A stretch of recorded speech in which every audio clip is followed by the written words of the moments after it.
for me, I'm third generation in this now. Our business was started in 1980 by grandfather, who's a Hungarian immigrant.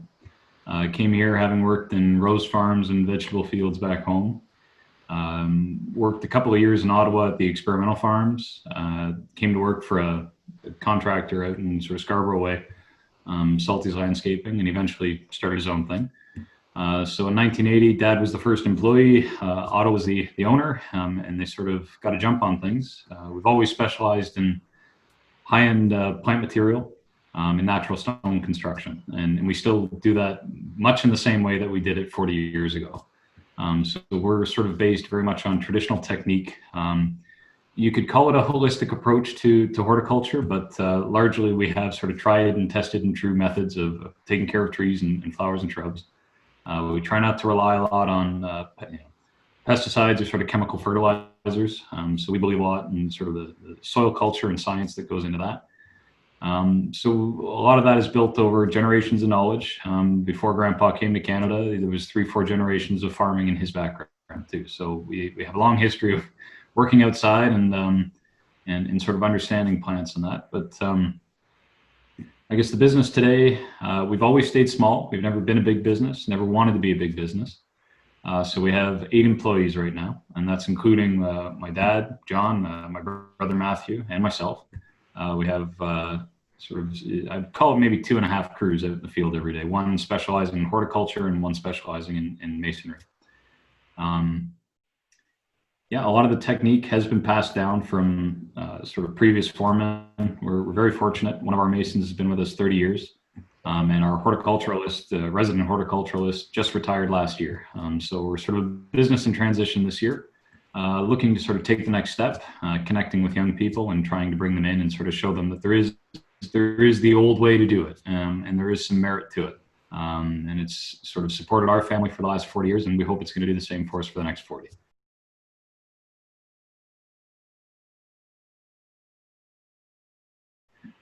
So we've been very fortunate, and part of that is our affiliation with the association. We were members from as early as we could be. I believe even Grandpa sat on the original Contractors group board, and then probably a couple of years into it found it wasn't really for him and moved on. But I've been fortunate to kind of have the torch passed to me that way. I've received, I would say, most of my formal landscape education through LO. I have an English degree. I'm not supposed to be here, and yet here I am. And so sort of maybe that was the avenue that the education was available to me. And sort of through our business and through the many resources available to us, I've been able to develop my own skills. And now we're working to develop our employees through the association as well. Yeah, so I started going to chapter meetings when I was probably 18 or 19. Dad started taking me to the chapter meetings and going, we have our business, but there's other businesses like ours, and they have similar problems to us. So it's beneficial to us to go and to learn about those problems and their approach to finding solutions. So it was important to me early on that we recognized that there was a community, and that the community was overwhelmingly positive and in favor of the industry. And even when it was frustrating or difficult, it's helpful as a group to sit down and commiserate together.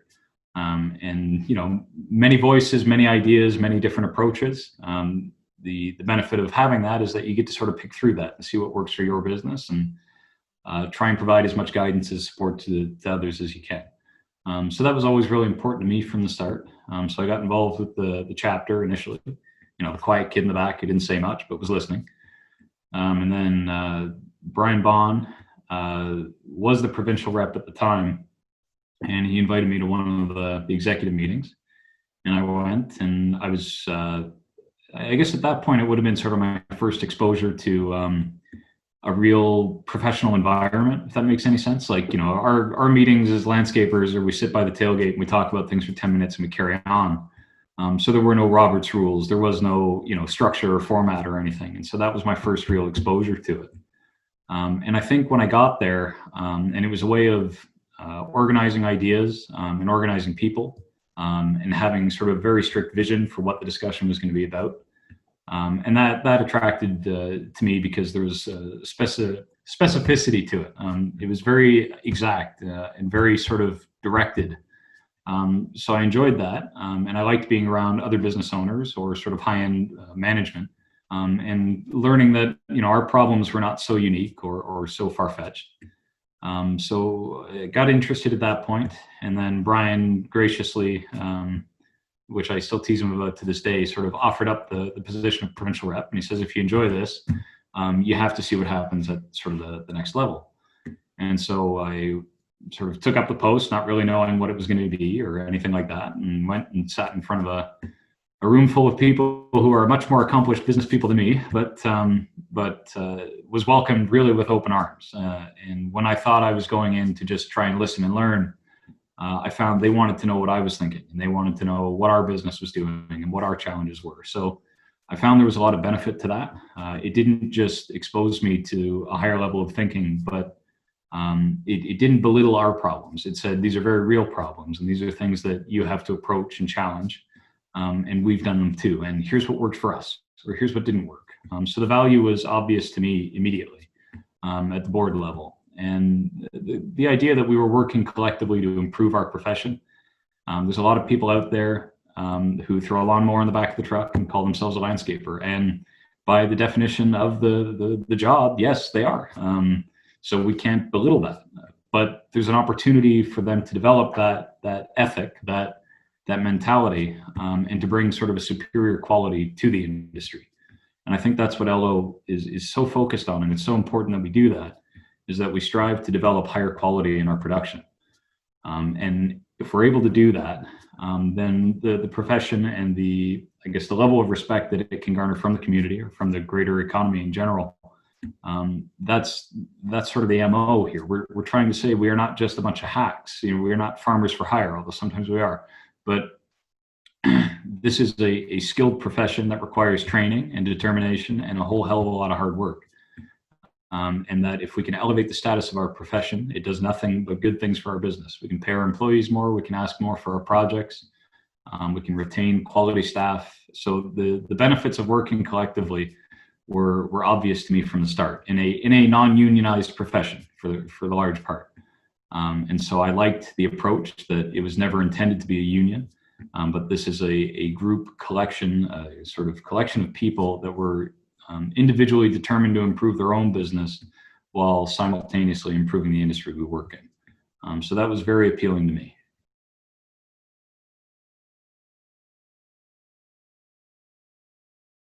So it was very collaborative from the start.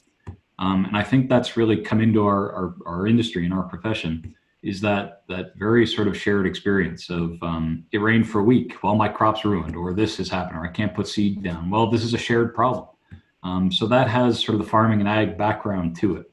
And we're not growing food. We're growing pretty things that need to be pretty when they show up.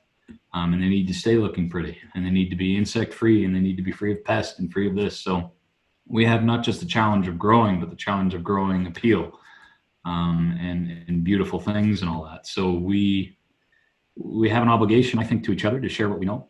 And I think I've found very little hesitation that way.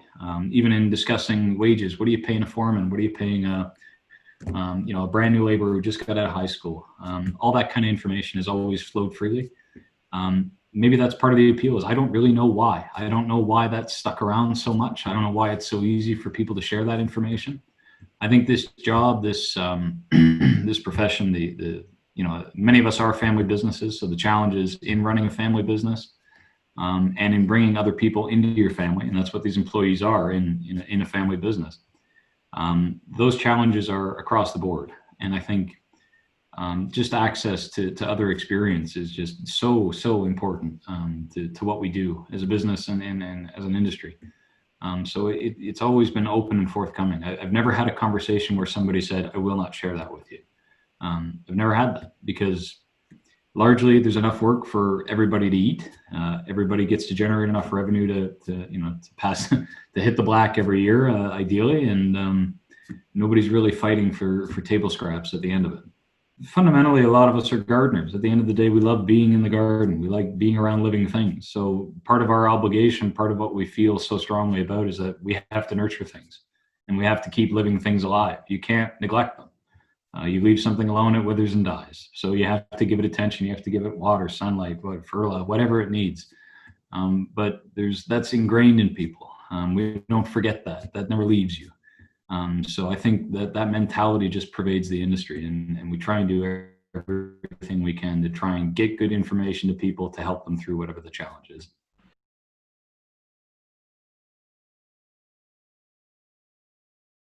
Well, when I received the award at Congress, I sure didn't see that coming. You know, I still feel like I've only really been involved in the association, I would say truly, sort of given it the attention it deserves for the last 3-4 years. So to me, I look at the long line of people who have made a great contribution to this industry, and I think I'm just, standing on the shoulders of giants here. Like I'm just, reaping the work that they did, generations ago to get us to where we are now. So that the group or whoever makes that decision thinks that I've already made a contribution is beyond me. I feel like I've got so much more to give, so much more to kind of offer. So I was shocked. I was totally shocked when that happened. And maybe that's just me thinking whatever, being too humble or whatever my problem is. But so to me, that was the most shocking thing. The part that I think shocked me the most is sort of the friendship that happened too. It's not so much the just the professional side of things, but you meet wonderful people and people that you develop relationships with, and such friendly, wonderful people, and you find yourself reaching out about things that you wouldn't expect to be talking about with a professional colleague. And there was sort of immediate access to that kind of openness that was maybe alarming at first, a little shocking to me. I'm generally a pretty sort of introverted person, so I met a bunch of introverts that wanted to share everything about their business. So whatever, there was sort of this ease of passing of information right off the bat, and that was probably the most shocking thing to me. As I sort of carry on with my involvement in that, I'm shocked that there are still people in this industry that do not use the association the way they can, or that are not, taking in these resources the way that they should be. There were people in the industry, and you learn a lot about reputation and a lot of, the way people do things. And obviously there's our way to do it, and everybody else has their own way to go about making money in this industry. But to me, the shocking thing was even people that I didn't think had a lot of respect for our business, the way we did things, or did things their way and went, why would anybody do it Muller's way or anything like that? Even as we disagreed on things, the help flowed freely. So we could disagree on what we had to charge to make money on a tree or whatever it was. But then if it was, I just can't find this, or I don't know where to go for this, it was right away. It was like, just go here. He's got it. Tell him, I sent you, and he'll have it for you. And direct competition, right? And there it was, the help freely waiting out on the table. So that to me was shocking.